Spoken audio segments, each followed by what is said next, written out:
माँ वाणी पर नमन और प्रमुख साहित्यकारों की इस मंडली को मेरे प्रणाम। यहाँ आज मंच पर जो विराजमान हैं अध्यक्ष के रूप में हमारे मित्र हैं, सखा हैं, हमारे बड़े भाई की तरह भी हैं और पड़ोसी भी हैं लखनऊ में। आपसे प्रारंभ में इस कार्यक्रम के शुरू में प्रमोद जी ने बताया था कि लखनऊ गोलावकरनाथ से पधारे हैं विश्वम्भर शुक्ल जी, तो मैं सन 2009 में गोलावकरनाथ से यहाँ पधारा था।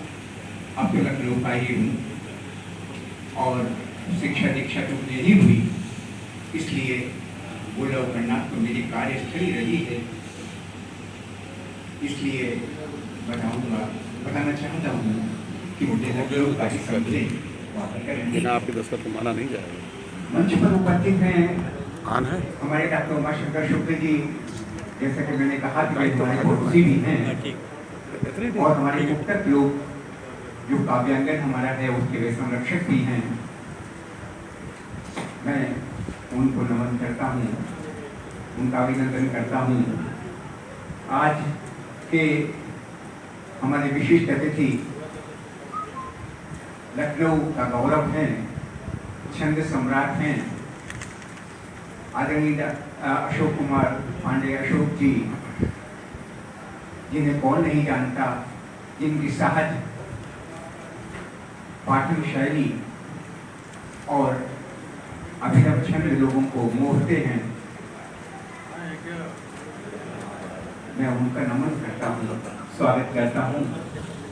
संस्था के अध्यक्ष, चेतना साहित्य परिषद के अध्यक्ष डॉक्टर कमलेश जी का नमन करता हूँ।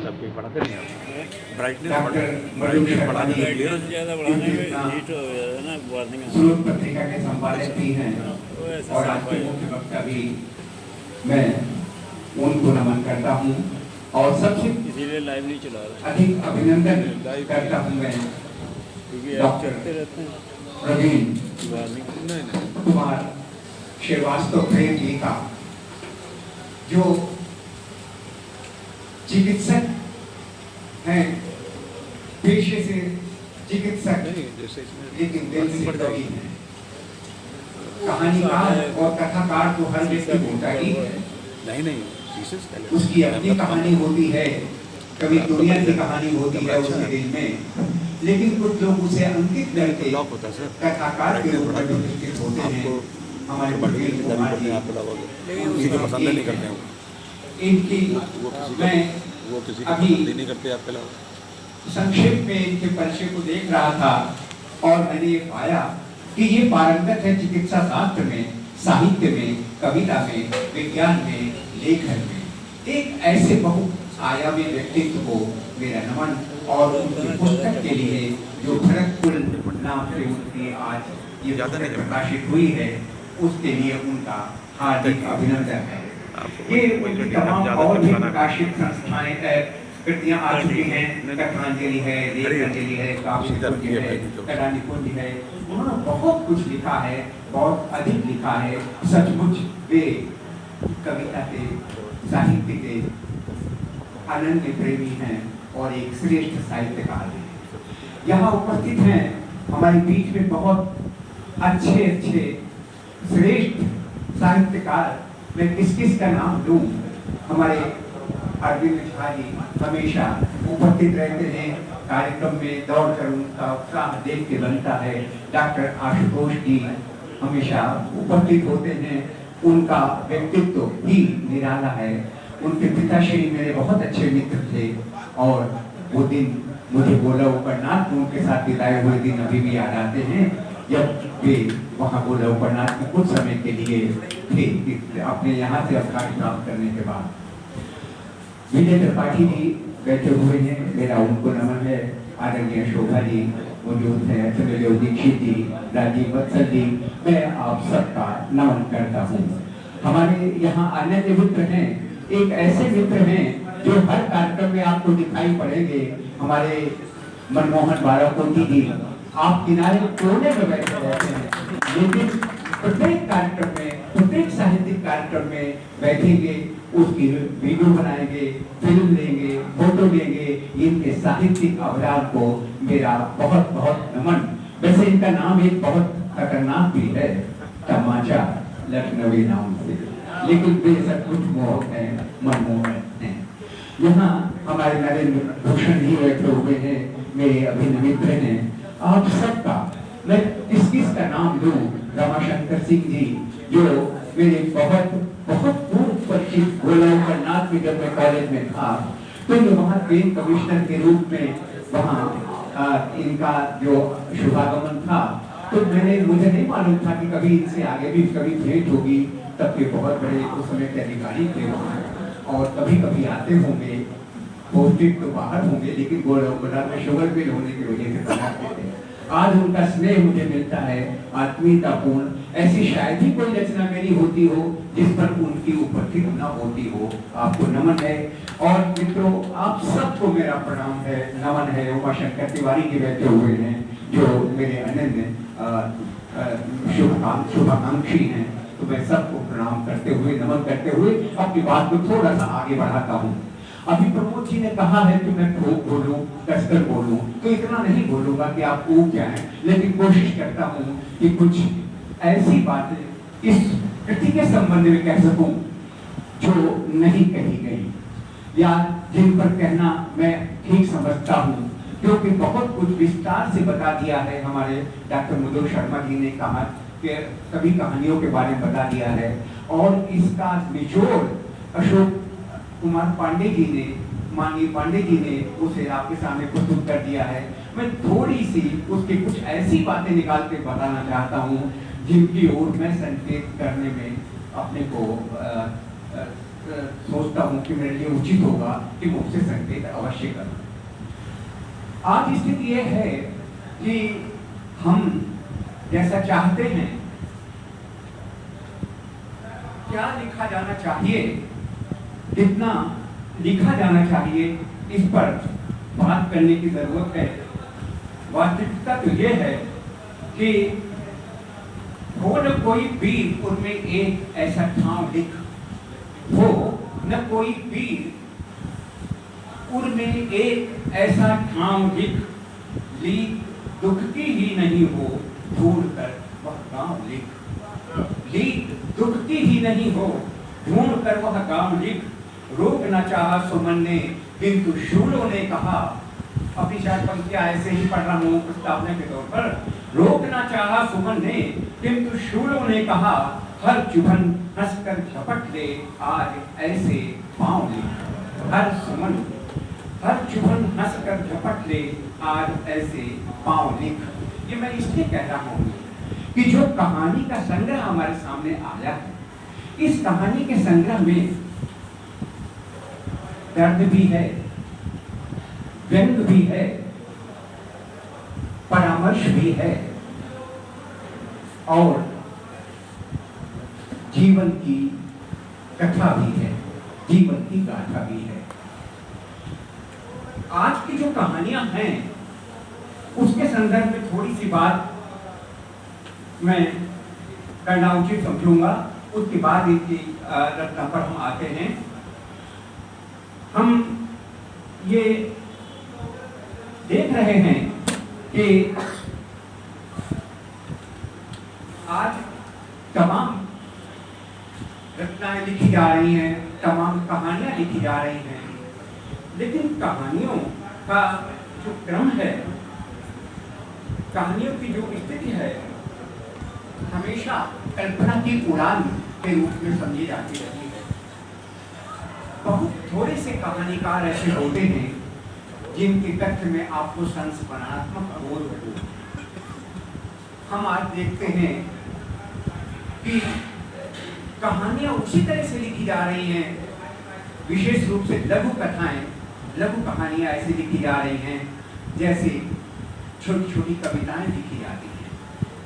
तो प्रश्न यह है कि क्या ये कहानियां आगे चलकर उसी तरह से याद की जाएंगी जैसे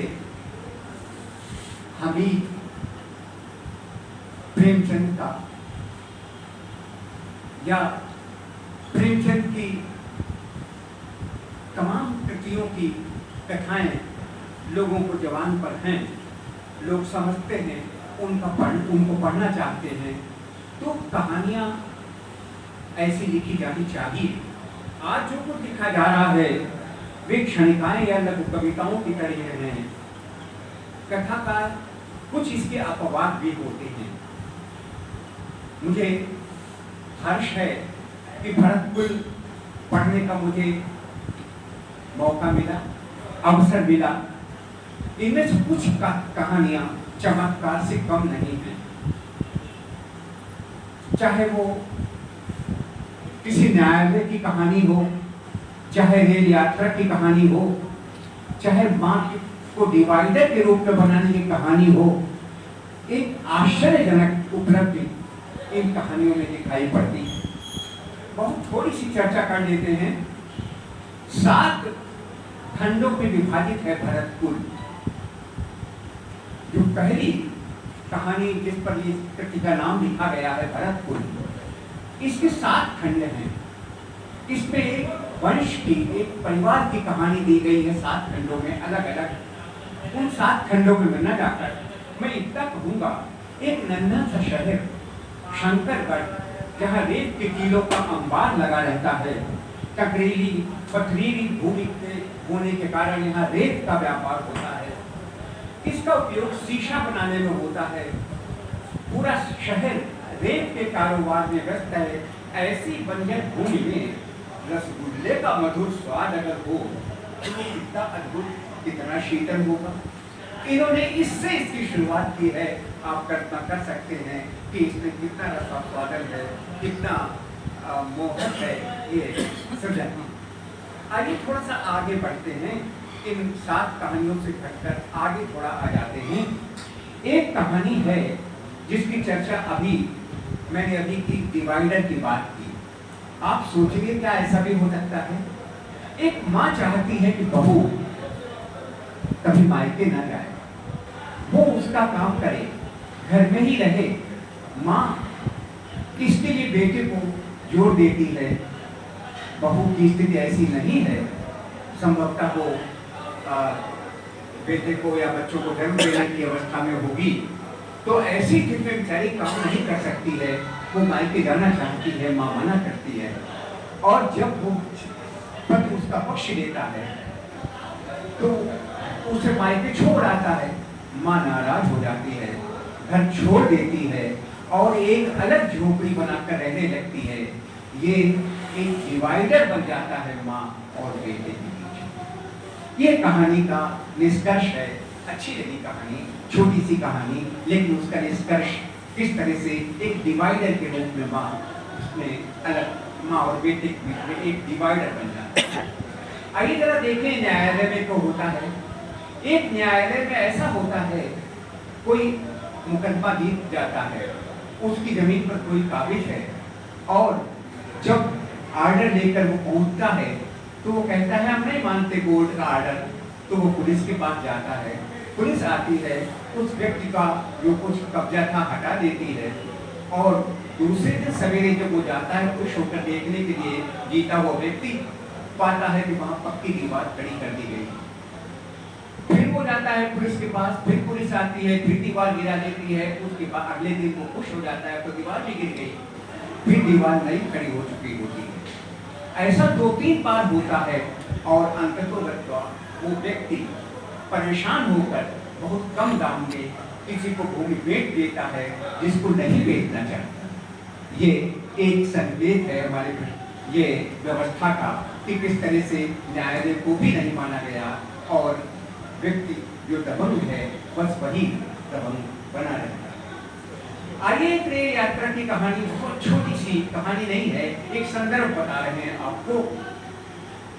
रेल यात्रा में कुछ लोग जा रहे हैं, कुछ नेताजी हैं बैठे हुए हैं, विद्यार्थी बैठे हैं, कुछ बातें होने लगी हैं, छात्र और एक नेताजी के बीच में बातचीत होने लगती है।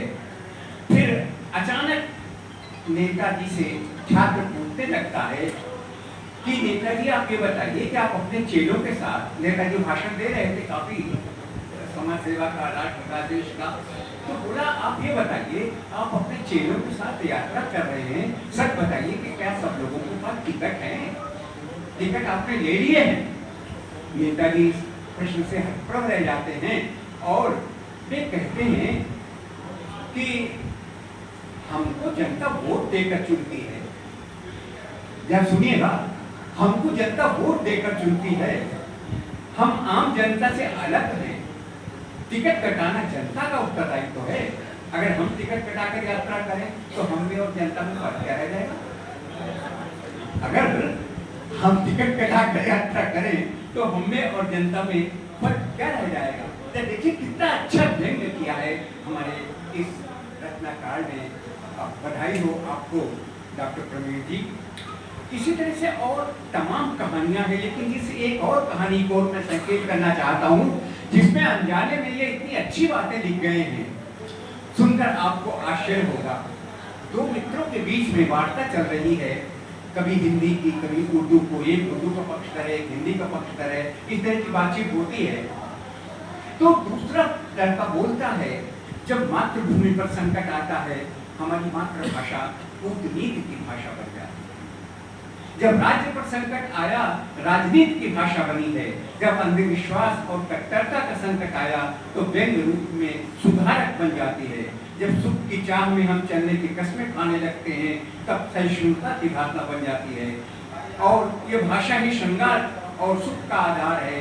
युद्ध की विभीषिका और वीर रस का उदाहरण यही भाषा। तो अंत में ये कहता है एक व्यक्ति की भाषाओं का अंतर नहीं होना चाहिए। दूसरा साथी कहता है भाषाओं का अंतर नहीं होना चाहिए। जरा देखिएगा, कोई माँ कहती है मेरी फूल सी बच्ची धूप में कुम्हला गई, हाय भगवान से प्रार्थना करती है भगवान इसे सुखी रखे।